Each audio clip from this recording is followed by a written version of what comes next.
In this video, I'm going to show you how to turn off read receipts in iMessages just to make sure we're on the same page. This is what I'm talking about. This message right down there shows that it's been read by the other person. So this is a message I sent and it shows that they have read it. So when you send your messages, it's potentially saying that as well, and maybe you don't want it to. So let's turn that off. Let's exit iMessages and go into the settings. And here, go back all the way until you're at the main settings list and scroll to the very bottom and tap on apps.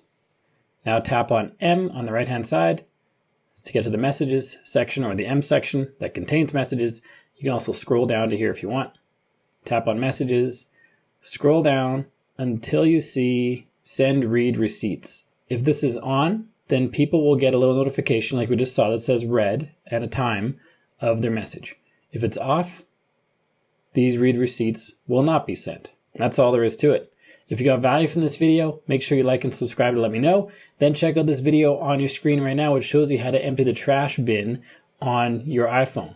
If you've never done it before, it's something you got to do regularly. So check out that video and I'll see you there.